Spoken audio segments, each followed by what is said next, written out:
Manly, Palmer Hall. Never let the past ruin the future. Never let the past ruin the future. Conference. I think it would be interesting to review some of the things that might have caught my attention in my almost 67 years of working with people with problems. Well, problems are a fairly common phenomenon. Most people have a few as they go through life. Some feel they have more than they should, and in modern times, we can say more broadly that the whole world has problems, but there really has to be a reason for all of this. And one of the reasons is that almost all of us have to learn by experience. No matter how much good advice we receive, we still want to do things our own way. And sometimes we get it right, and that's fine. But often our way isn't the best, and after we've made a serious mistake, our next problem is trying to shift the blame onto someone else. This is quite normal, and with its success, you can find someone who can seemingly be considered responsible. If all else fails and no one is available, we have to cast our burden on the Lord. Actually, when you start to study it, you begin to realize what it's all about. All these problems and responsibilities we face are necessary for personal growth. Unless some problem arises along the way, the average person will never become mature. They will continue living in a fool's paradise unless something happens that conclusively demonstrates the need for more intelligence, more energy, more strength, and a clearer vision than they possess. So almost all learning, all growth, is an effort to become more comfortable in a world of countless discomforts. So let's try to see what this is all about. Now, of course, some of the biggest mistakes we make are made when we are least informed about life, that is, in childhood and early adulthood. Without experience, without a foundation for dealing with life's realities, we make decisions that can influence our entire lives, and we have very little overall frame of reference from which to make those decisions. Of course, people, theoretically young people, are supposed to turn to their elders for guidance. This is becoming less and less common nowadays, and in reality, the elder isn't necessarily in a much better position, because they too were unable to turn to their elders when they were growing up. We have a chain reaction of immaturity trying to adapt to the challenge of existence. So we have to try to figure out what we can do about all this, and we begin to study life's problems and find that dispositions and temperaments have their origins in several different potential sources. There is a popular belief that we inherit various dispositional tendencies. Whether this is true remains a matter of debate.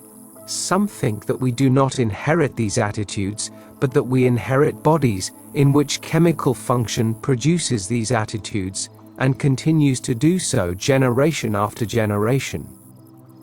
We also hold the belief that, in one way or another, the individual brings to life some kind of record, a certain understanding and knowledge from a previous incarnation. This general attitude is now held by a large number of progressive thinkers who feel that we are here to fulfill a law of karma. For most people, the law of karma is simply retribution. In fact, the Sanskrit term is just as justified as forward progress in both happy and unhappy circumstances. But the problem with karma has a weakness that we are only now beginning to notice, and that is that it is not. It's possible that an individual brings a lesson into their present life, based entirely on past existences, because at the time they created karma, they were living in a different kind of world.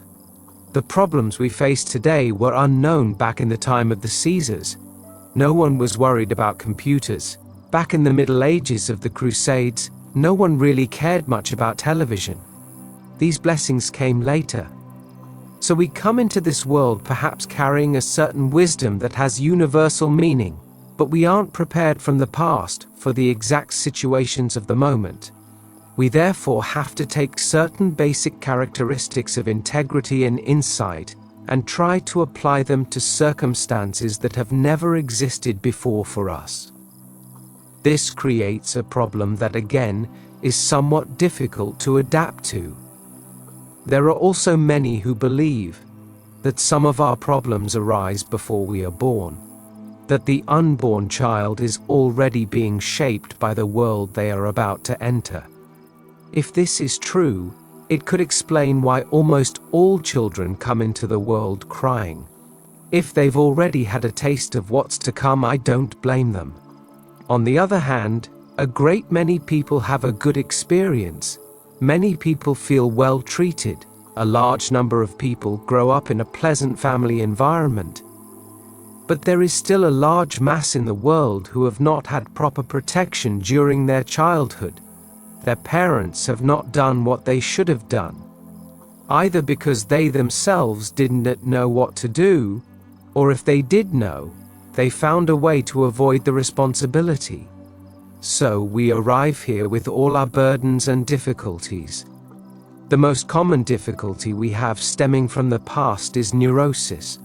A person who grows up is fortunate if they reach maturity without being hurt in any way, and fortunate if they haven't been disillusioned by anything. If they haven't already found this world a very difficult place to live. And as a result of a series of events, he begins to develop a neurotic tendency. He may have been born into a family that broke up shortly after his birth, and he was raised by a single parent. This could not have been avoided, but it remains a fundamental cause of neurosis. As it progresses, a single mother's household may require considerable neglect of her needs and goals. She is forced to take a secondary role in relation to income and finances. All of these things become deeply ingrained in her nature and remain there as a series of pessimistic attitudes and gloomy thoughts. When various events occur, the individual relapses into some of these experiences to explain her current problems and prevailing weaknesses. Thus, the problem of neurotic tendencies is almost always associated with incidents that occurred early in life, containing elements that are considered unfair, unreasonable, or beyond her capacity to accept and understand. Let's take, for example, the broken home syndrome, which is now extremely common. To assume that this means nothing to a child during their development is self-deception.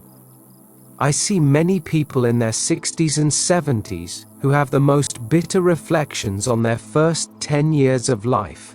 They blame most of the failures they have experienced on the lack of companionship, support, and understanding, the perception and affection they missed in their early years. It might seem that these things are only transitory.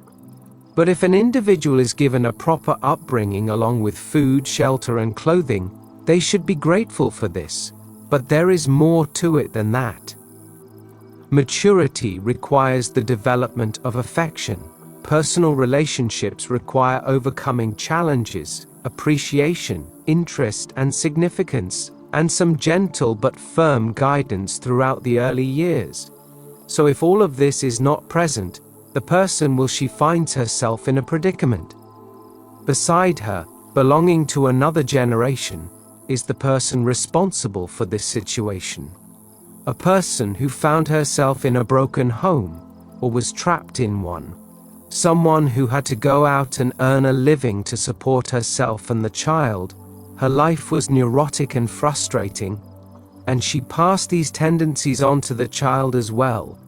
All these things are perfectly reasonable, perfectly natural, and more or less inevitable, but the result is neurosis. As a person grows older, it's always possible to do something about neurosis. We don't have to keep accepting it indefinitely. We can find ways to grow and overcome a neurotic situation. To do this, however, requires a certain amount of conscious effort. The individual must try to make these adjustments. They must try to overcome their own illness. But what happens? Well, they reach 50 with all their weaknesses and openly admit that they haven't been able to overcome them. That perhaps during the day they can manage it, But at night, the old dreams return. Nightmares, the pressures of outrageous circumstances, and throughout life, a certain psychological distortion takes hold. A paralysis of the natural joy of life, of the natural good spirit to face situations. All this means that there must be some possible corrections, and we are now beginning to recognize these corrections. Education is not only about teaching an individual the alphabet, or preparing them for a profession or occupation. Education must help young people overcome the scars of abandonment, misunderstandings, and the false pressures of society. The growing child or young person must be taught to be stronger than the circumstances that surround them. They must learn to recognize the true meaning of the things that happen to them. Everything happens for a reason. If the event dominates, life is damaged. If the person takes hold of the occurrence and understands it, then there is a definite step forward. So the problem of finding explanations for these pressures must lie in the upbringing of all young people. They must be taught to overcome the limitations and restrictions of their own childhood. Now, if a child has been very happy and well cared for, one might say that this isn't reasonable or necessary, and it wouldn't be in that case, but other factors stealthily make their way in. One of the worst of these is the spoiled child. The child who has everything, the child everyone idolizes, the child who is expected to never have to do a single honest day's work in their lifetime. This type of child is also pampered and lives in a kind of psychological paradise during these early years. But at some point, the angel arrives and throws the young person out of paradise and places them in a very harsh and difficult world that they will have to face. When this happens, the spoiled child is at a great disadvantage. He expects to be pampered his entire life. This manifests in his thinking, in the career he tries to establish himself in, and, if he marries, in his expectation of being pampered by his wife. All these things become the basis of conflicts, and in this difficulty, the pampered person gradually succumbs to the neurotic pressures of his own unfortunate background and slowly develops bad habits. Many neurotics turn to narcotics or alcoholism. This is a long story, but somewhere along the way, philosophy has to step in and try to do something about it. 1 in 3 people is probably a potential neurotic. This is because illness strikes in many different ways throughout so many different periods of life. Many are collectively affected by war, others by major depressions, and still others by plagues. All sorts of negative circumstances create the habit that slowly eats away at a person's optimism. Against this external pressure, there have to be internal resources, and that's where religion, philosophy, and idealism have a role to play. It is necessary for the person who finds neurosis creeping into their life to recognize that they must overcome it. They have to find the true solution to the dilemma they have lived with for much of their life. Gradually, they must come to recognize that they cannot forget the past, but must interpret it correctly so that it no longer harms the present or the future. You must find a way to profit from the neurotic burdens you have inherited or accumulated. You must realize that every problem is not only a responsibility, but also an opportunity. For most people, this world is a clinic where each individual has to resolve their own ills.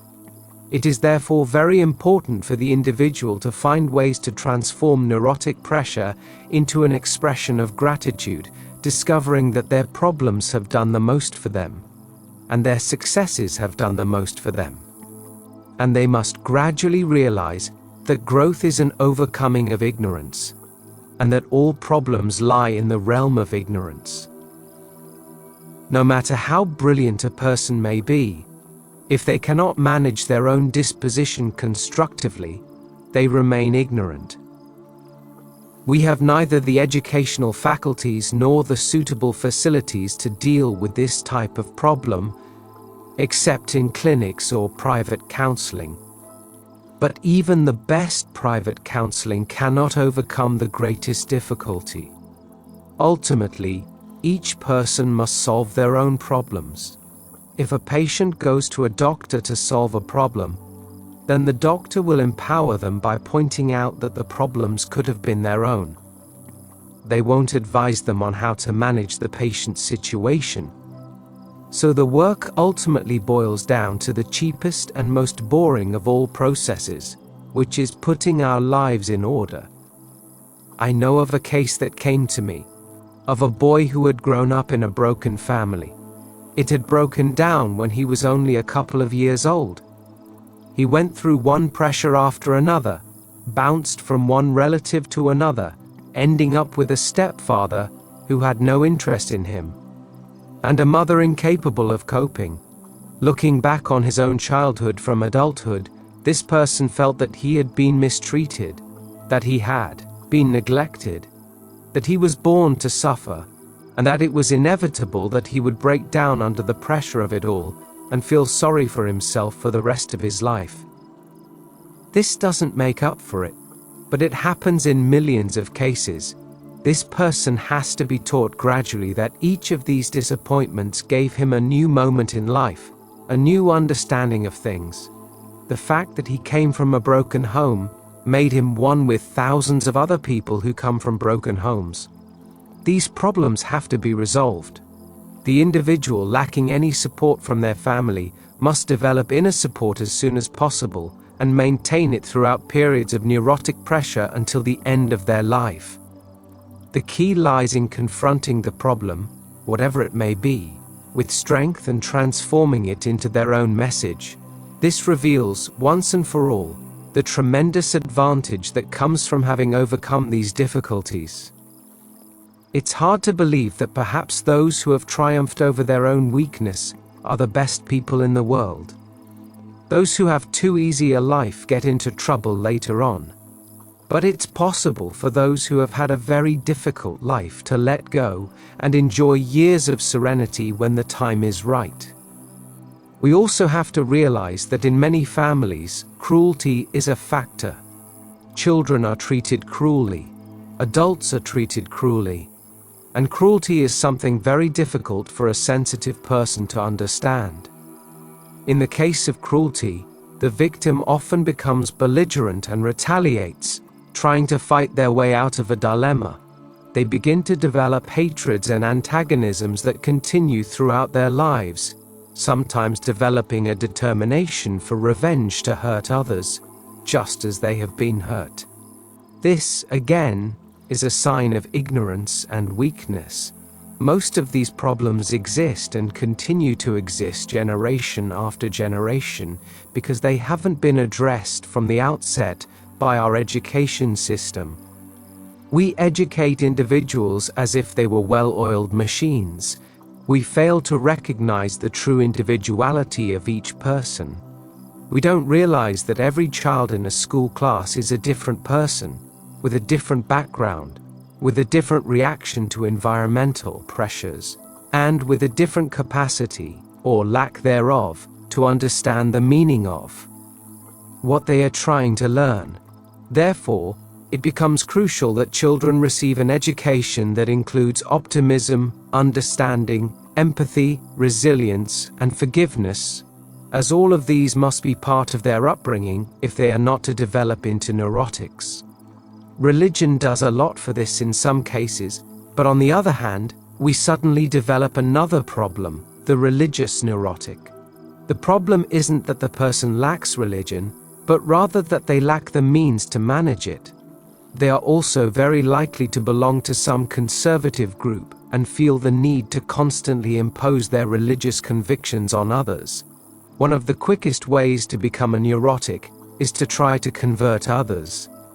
Everyone has their own way of doing things and believes they have a right to their own way of life. Religion can help, however.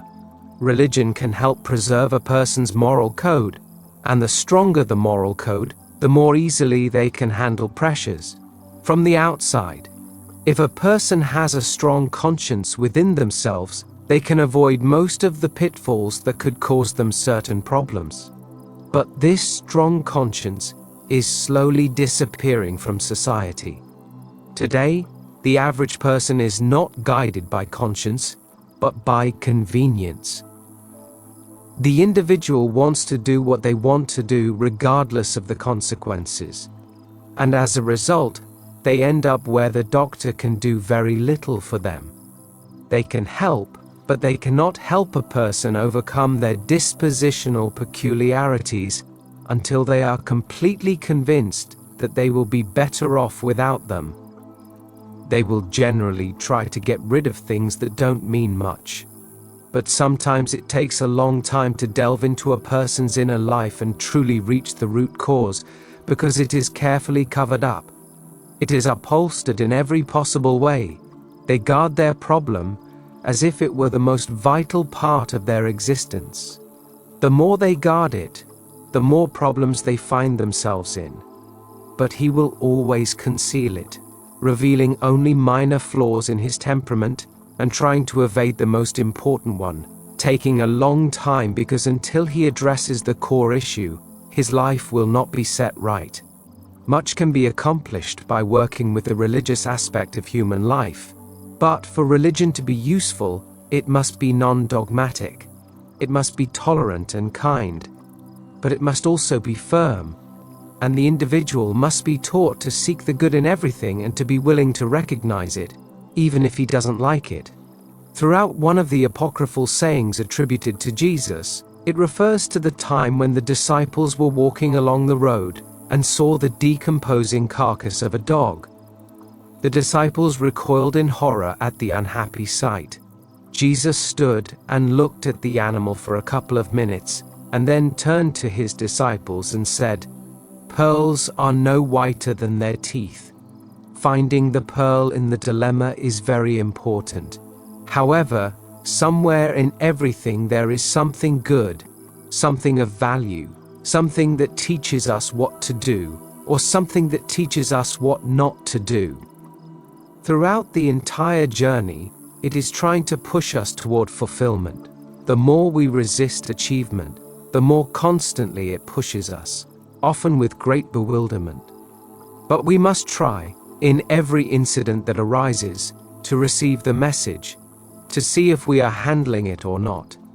If, when the message arrives and a problem looms, are we prepared for it? Are we sufficiently integrated within ourselves to be able to handle a moderately sized difficulty with dignity? A major difficulty might require a little more practice, but a moderately sized one should be handled with dignity by the average person. Now, if this problem arises and the individual fights it, that is not dignity. If they deny its existence, that is not intelligence. The answer to the problem is that it must be resolved. In some religions and philosophies, the effort is made to cast these problems upon the Lord. And when we don't know what to do, then ask for divine help. That is perfectly appropriate and correct if we have used all our own available resources. If we have done the best we could, and the problem is completely beyond our control, then we must turn to divine will. But we generally don't like to do that because while we say "Thy will be done," there is a sub-voice underneath saying, "My will be done." We want it our way and expect God to see it that way, because if He doesn't, we're in trouble. We must try from the outset to figure out how the problem can be handled by ourselves. Are we avoiding it? Are we afraid to confront it? Is it more comfortable to suffer? Many people experience times of greatest joy through suffering, but unfortunately, very few of us can suffer alone, and the professional sufferer generally causes many other people to suffer. They are miserable too, so that's not a good answer. The good answer is realizing that the individual is capable of solving any problem they face. If it were completely beyond their capacity, it wouldn't even be a problem. They wouldn't even know it existed. But if it touches on any aspect of their own experience, they should be able to arrive at a worthy and just solution. Another type of problem we encounter is loneliness. Loneliness sometimes seems unpleasant and unreasonable. However, in the long run, loneliness is the common state of everything that exists, from the smallest insect to the largest star.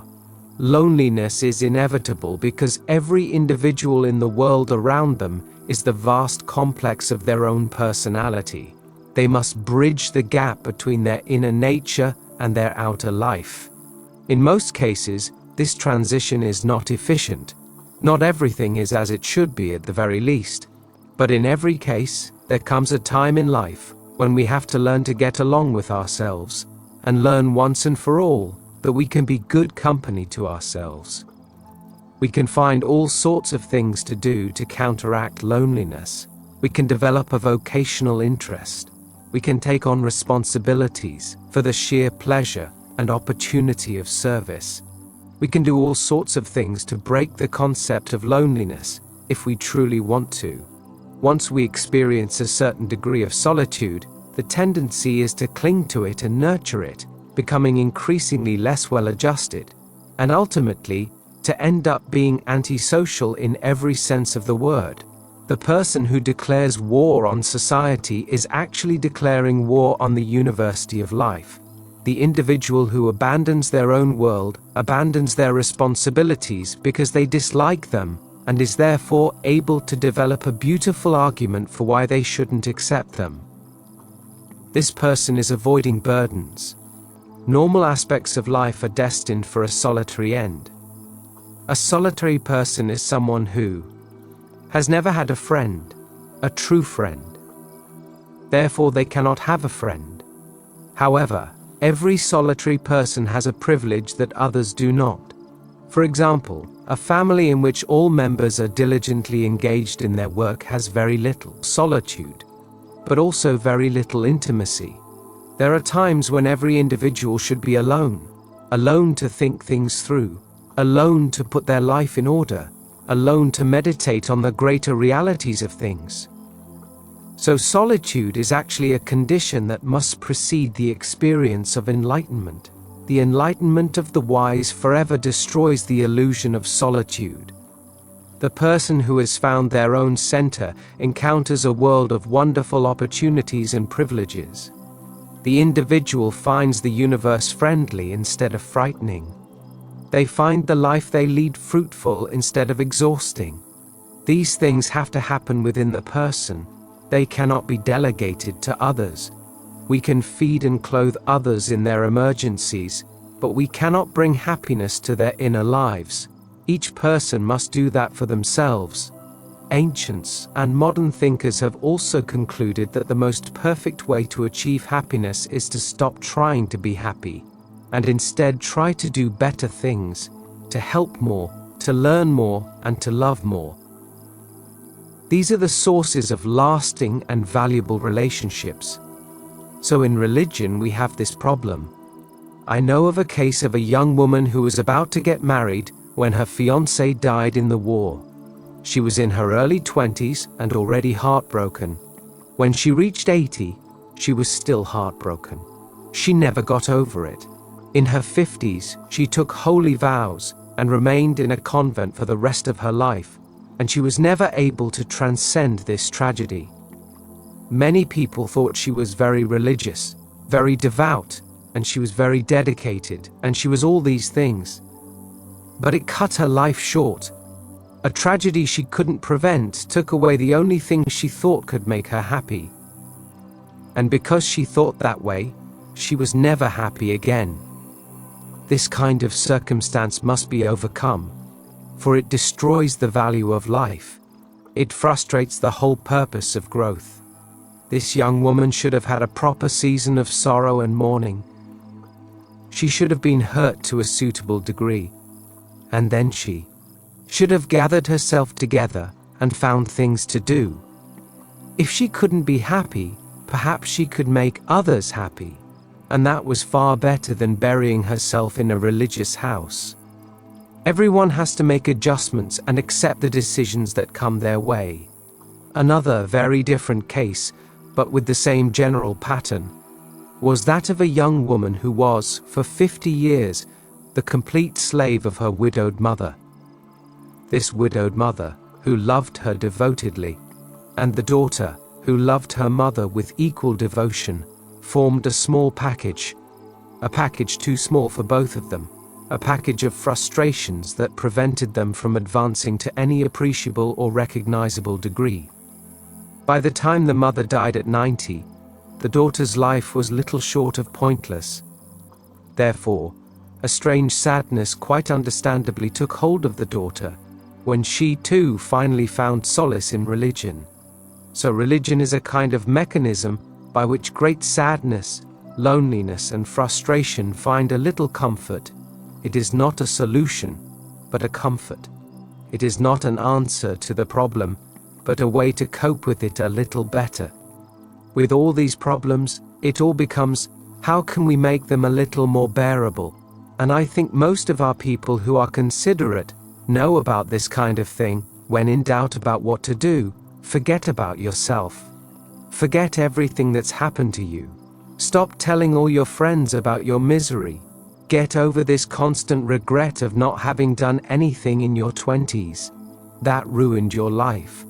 Let go of the idea that the past can destroy the future. It can't unless you allow it. Therefore, those who have suffered in the past shouldn't carry their suffering into the future. In fact, they shouldn't have brought it into the present. Those who have experienced various unhappy events, some of which may involve feelings of guilt, must realize that the person who experienced those events 50 years ago is not the same person living life today. They say that every 7 years, every cell in the human body changes. And it's also true that over the course of a lifetime, every cell of the human soul changes. Life becomes different. The person who made the mistake in the past is not the same person alive now. And there is nothing that binds this person to the past except memory. And while memories cannot be destroyed, you must learn to use them and not allow them to harm you. Now, one way to handle the situation of memory with great care is to revisit the occasion and see if we truly understood what had happened. Were you really as culpable as you believe you were? Were you at that time sufficiently advanced in thought, insight, and understanding to be able to make a corrective decision? If, through simple ignorance, you did the wrong thing, if, through a simple lack of knowledge and understanding, you made mistakes, so what? Everyone makes them. The mistakes of the first 20 years of life are always present, or almost always in some form, but there is no reason for them to be projected into the present. They should never be allowed to cloud or discourage a life, and any religion that demands complete repentance for this kind of suffering should be carefully avoided. The problem is not forgetting. The problem is not learning from the mistake, gradually developing a richer and fuller life by learning from the mistake what not to do again. We have a great number of people in society who made a mistake at 15 or 20, and have made one every year since then, which isn't very helpful because they haven't learned anything. Your own past is a book. It's a clinic. Lord Bacon observed in his essay on the Pyramid of Pan that every experience in life is part of an experimental career, under the heading of experiments in laboratories of various compounds made and combined, separated and rearranged. In life, these compounds are attitudes that come together, separate, and are also rearranged. But in life, the great laboratory is where knowledge is gained. It is the place where ideas, hopes, beliefs, and notions are tested, and every person has made a bad decision and tested a concept and found that it didn't work. These things add up to a gradual psychic education in which the person becomes wiser and more prudent until they can control their own life with dignity. This is all that is hoped for. It is not forgiveness that is most desirable. It is maturation and overcoming of mistakes. It is simply developing within ourselves the understanding and the capacity that make it possible for us to forget the problems and remember only the good gained from the experiences. Therefore, these are all things to be learned, and those who rise above their own mistakes are the best people in the world. They are the ones who are going somewhere, and they will get there. They are the ones who take care of themselves before nature has to step in to heal them. They are the ones who have grasped the importance of their own lives. If we look back on our lives, each of us has a textbook. Occasionally, someone of a cheerful disposition decides to write a book about themselves. This may or may not be entirely truthful. A number of people I know who have written books have written about a life they wish they had lived, not the one they actually lived. But still, biography has its place, and autobiography somehow becomes a soothing calling. It helps people profit from their own lives by selling hundreds of thousands of copies. But what's really behind it all is the personal growth we gain. By looking back on our own lives, we can see how we could have done a dozen things better. We also gradually realize the futility of holding grudges. A grudge is usually an objection against a person, and there's hardly anyone who isn't disliked by someone. This is common knowledge. This is clinical knowledge. It's a fact that almost everyone has someone they just hope won't let them down. We have some people we know we'd throw out the door if they showed up. Others we wish we could ignore. About some, we'd say we never met them or even knew about them. But almost everyone has something. Now this ignoring or this resentment is something else entirely that needs to be analyzed, broken down, and studied. A large part of these resentments aren't as honest as they seem. Many are simply old-fashioned jealousy. A resentment can stem from something that bothers us about someone who's doing things better than we are, and instead of trying or striving to do better ourselves, we belittle the person who's doing it better. We also hold grudges against people who haven't agreed with us at different times in our lives, or who have done something against us. Sometimes resentment is directed against dishonesty, sometimes against gossip or envy. But resentment is almost always a rejection based on real or imagined causes. The difference between a real or imagined cause in these particular circumstances is negligible, regardless of whether we were justified or not. Resentment must go. Something has to happen with resentment. I have known people who come to me with resentment, and the person against whom they held that resentment had been dead for over 20 years. But it had no effect, nor will it. Resentment was recognized as the primary cause of great disaster in life. If it hadn't been for this resentment, these people would have been happy, well-adjusted, successful human beings. But the deceased person against whom they held the resentment had destroyed their lives. They did everything harmful and terrible to them, and it was beyond possible forgiveness. But all this is just talk. In reality, no matter how bad someone may be, we have to realize the fact that we must forgive our enemies, do good to those who wrong us. This is therapy.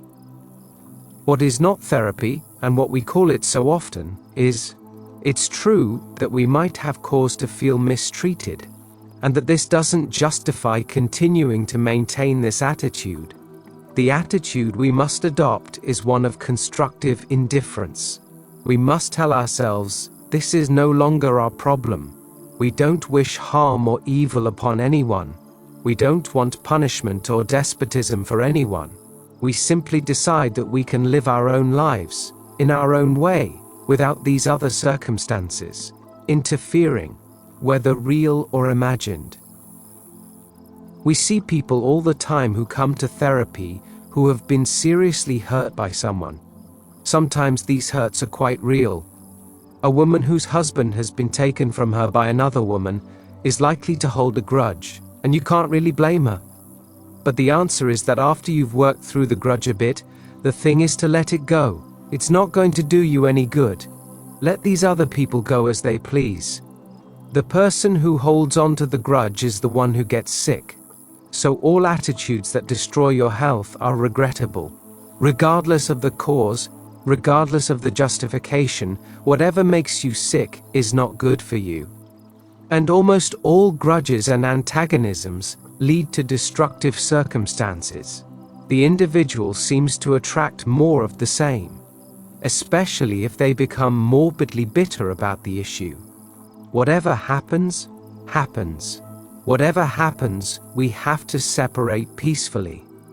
We must relinquish this whole idea of hoping that something terrible is going to happen to the other person because they deserve it for what they did to us. This attitude is absolutely wrong, and it will harm the person who holds it. We might well say that all this sounds like moralizing, but that doesn't mean much, because people can hold grudges, and they do. They can be jealous, and they are. They can be neurotic, and they will be for quite some time. So there's no reason to assume that these life factors simply befall the individual. The answer is that they do. The answer is that they shorten physical life, destroy health, interfere with careers, alienate family members, disappoint children, and lead to all sorts of unhealthy relationships in life based on despair or exasperation. Therefore, they are not good. No one can afford to hate anything. We can disbelieve in some things. We can wish they were different. We can do all we can to change them. But blind hatred for something we do nothing about is a very dangerous emotion. We must try to put principles before hatred. If a person performs an act that goes against principles, that is not the right kind of act. That is neither honest nor honorable. We have the right to refute, but when we disapprove, we only have the right to assert our position, and, if necessary, to withdraw from the association. We must do so. We cannot harbor resentment. We cannot try to solve some of these problems for other people. Another interesting factor comes with the practitioner. The doctor is generally a person with extensive experience in dealing with human problems. The practitioner, however, is also an individual. The professional has undoubtedly had their own problems in life. They may have come from the same endangered background as the patient. They may have the same problems. However, the doctor also has their own attitude toward things. They have their own convictions about realities and illusions. And they probably have a formula for how to get people out of their problems. So, given this, the client-patient must realize that the doctor cannot solve the other person's problems. A practitioner cannot tell you how to live, who you should or shouldn't like, or the reason for your loneliness. The doctor can only advise you on what to do about your problem. The doctor, who tries to make a decision for you, takes away your right to make the right mistakes. And that's something you will have to do. However, the doctor can point out that you have this error and that it's up to you to do something about it. The doctor may also be able to review your personality resources to discover your skills, abilities, dedications, interests, hobbies, and occupations, and thus find things that might be of value and remind you of them. But the doctor cannot solve your problem. The most any of them can do is help you have the courage, strength, and integrity to solve the problem on your own. This is why the clergy has more or less dominated this field. It's because the clergy throw everything into the hands of the Lord, and the Lord, in this case working on the sufferer, mostly works through the patient's disposition. Therefore, through prayer, meditation, honest disclosure of the error, and all the various devices by which the person is compelled to confront themselves as a religious duty. These things can help, but they can also exacerbate situations due to increased pressure. But, in general terms, anything that makes a person aware of their own responsibility for their condition is constructive and helps to resolve it. Most people have never truly analyzed their abilities and potential. Very few are genuinely aware of what they could achieve if they channeled their efforts into a constructive approach. Some have had a bit of experience. Some have harbored secret hopes and desires that they would be capable of accomplishing certain things in their lives. All of these things can combine to bring about a very valuable and significant shift in the politics of life. Individuals who spend a lot of time alone should seek partnerships outside themselves, not to convert others and not to adopt their ways, but to openly and freely share each other's experiences in an effort to discover greater values and deeper understanding. All these things ultimately add up to sitting quietly by yourself and asking, "How do I feel?" And if the answer is that you feel terrible, then it's time to find out why. If you think, "I wish I were dead," you don't really mean it. In most cases, you wish someone else were dead. But in any case, discouragement, frustration, the feeling that life isn't worth living, and that the faculty of memory is fading because we never used it properly, these things are depressing. And as life drains the energy of youth, we sink into a kind of self-satisfied cesspool, which is far from constructive. So wherever there is adversity, and if you can look around and not see a world where good things are happening, you have serious problems. In this particular emergency we find ourselves in today's world, it's becoming increasingly common for people to develop strong neurotic tendencies. Almost everyone is against something these days. Almost everyone feels personally affected or offended, that their cherished dreams have been shattered and discarded, that the world is in a bad way and there's nothing we can do to feel particularly happy about anything. Well, this is the first fundamental principle. But is it true? Some people would like to think so, but the clinical situation could differ from their own. We also say that 1986 was perhaps one of the most important years we have ever known. We are gradually wearing down the inescapable awareness of our mistakes. We are coming face to face with the fact that we cannot break the rules. And one by one, as we try to break them, these rules tend to break us. Little by little, it is becoming more and more evident that things have to change, and that things have to change constructively, and the old selfishness has to die, because we can no longer afford to have it. We may have tried to do things before. There were new lands to conquer. It was always possible to have a successful career. Now we're starting to question things. We're starting to estimate what the next 50 years will mean in terms of population and natural resources, in terms of pollution and all these things. And suddenly we're starting to see in the world the kinds of disorders that are inside ourselves, but that we hadn't recognized. We were unhappy because we didn't feel well. But people don't feel bad just because they feel bad. There's a reason of some kind. They've broken a rule. They've overlooked something that was necessary. They've done something that wasn't necessary. So today, the pressure of society is like the neurosis of the individual. Suddenly we're discovering a world of neurotics, a world in which almost everyone is afraid to live. Almost everyone doesn't know what to do next. This may sound like a terrible disaster, and it is, but in the universal plan of things, there's always a reason, and that reason is right, and the purpose of that reason is that we will make the necessary adjustments to comply with universal law. In our enthusiasm, we have forgotten that we live in a universe of cause and effect. When we remember that and follow the rules, we will fare much better and discover that all the suffering we have endured has been well worth it, because we have finally found a solution to humanity's mistakes. Now, this same kind of thing is happening inside people. The world's dilemma is reacting in the individual's personal life. The world is in trouble because of the way the world acts. The individual is in trouble because of the way they act. They are part of something that cannot win. They are part of a large interconnected system that cannot succeed. And in all of it, in all its branches, pieces and departments, We have overlooked the basic principle of humanity: love one another. And this is going to continue to get difficult until we figure that out. But when we do figure it out, we must accept it and live it, and then we will be starting to grow. Are we maturing?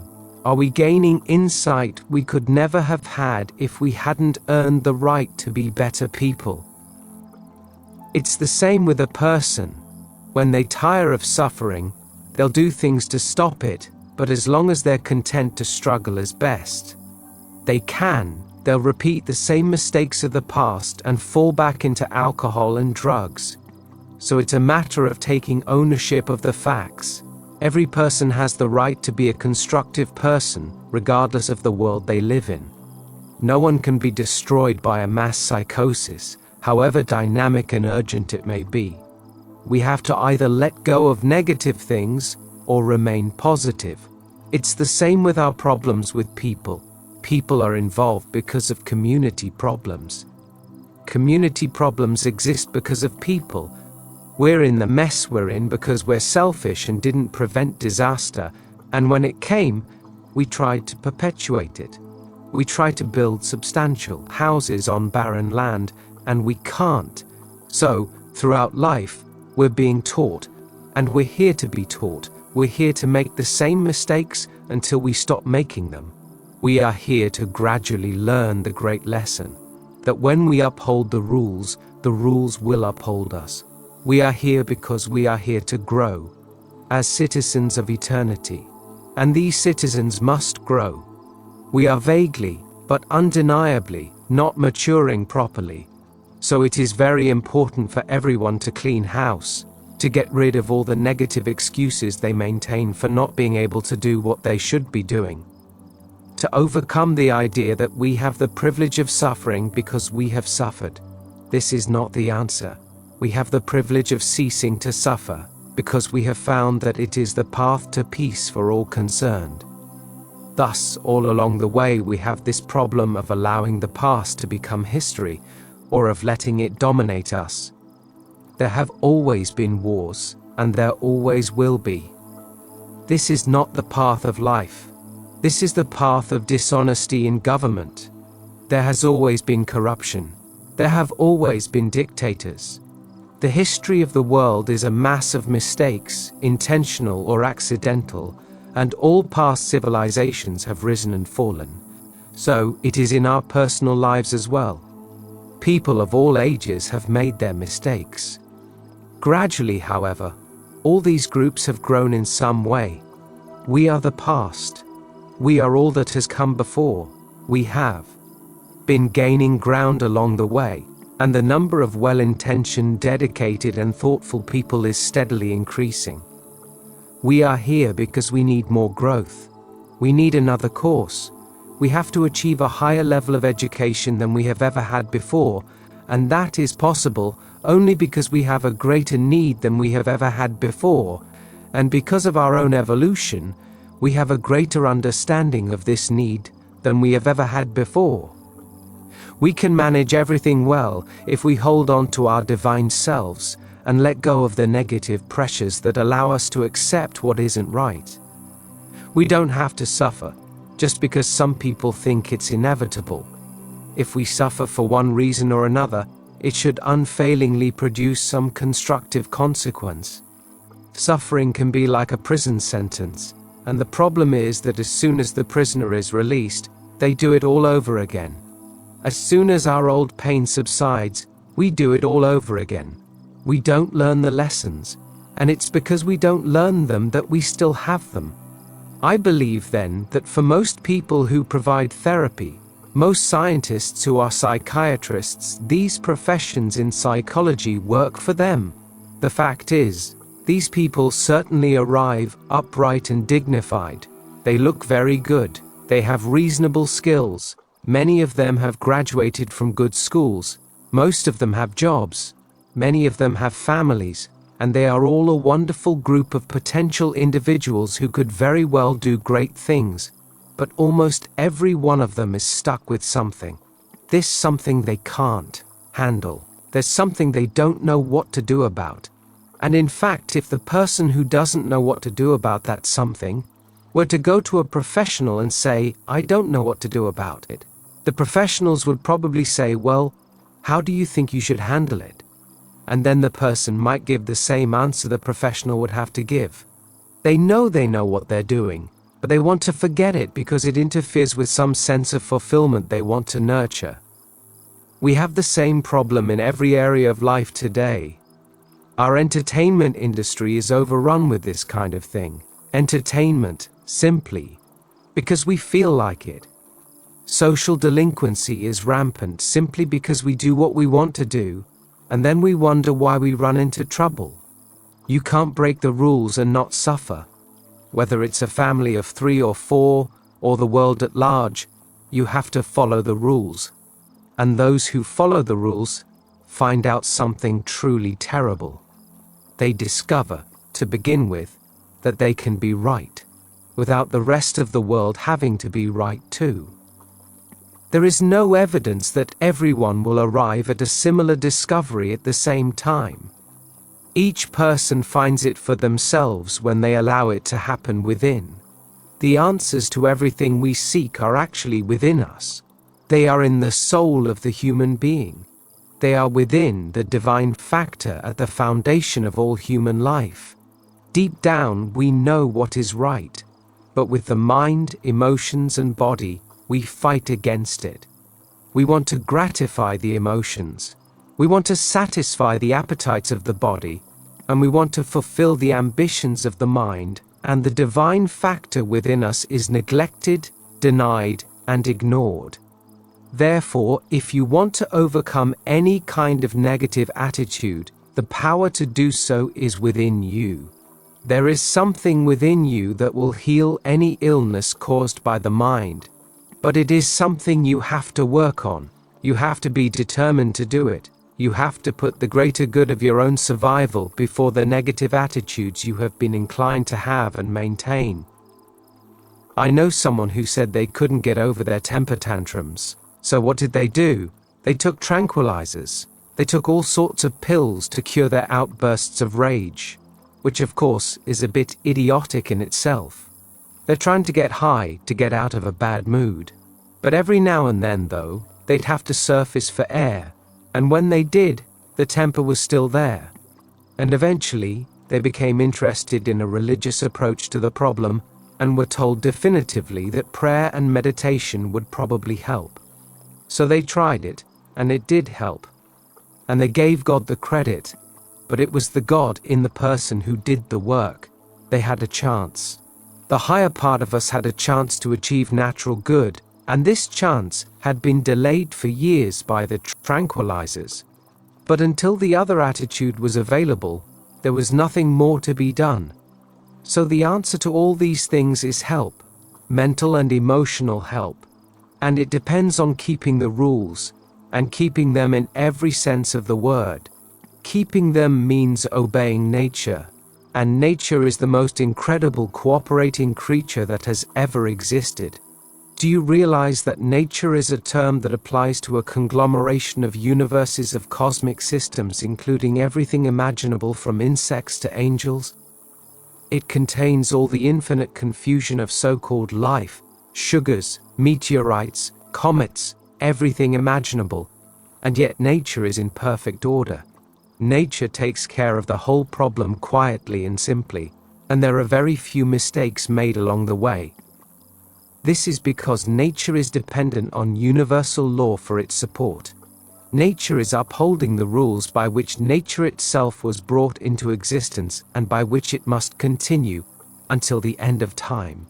So we can all do the same. Around the annual seasons, a good time is offered to initiate maneuvers to see what can be done about things. What about sending a card or two to someone you haven't written or spoken to for 10 years? Or let's leave it at 5, we're not going to be cruel about this. But to someone you've ignored because you harbor resentment, they may turn around and send you another resentful card in return, and they may tell you they never want to hear from you again. But in that case, it would be them telling you. That would be their business. What you're telling them is your business. If you've made the right decision, you've fulfilled the need. If you've done it honestly, with a sincere desire to heal a rift or discord, you've accomplished the purpose for which you were offered, namely, to bring about peace in the world. If others don't accept it, you're not responsible. However, you will be surprised of the number who will accept it if it is done willingly. It may also be a matter of searching through the confusion of the moment. The work may have been too much. Are the responsibilities more than you can handle? Do you consider the cost of living extravagant for you? If these are all problems that are disturbing your inner life, try to resolve them. Try to resolve the problems of limited funds by limiting extravagances you may think are necessary. The simpler life is, the closer it is to the truth. And too many possessions are the basis of more problems than any joy they ever brought.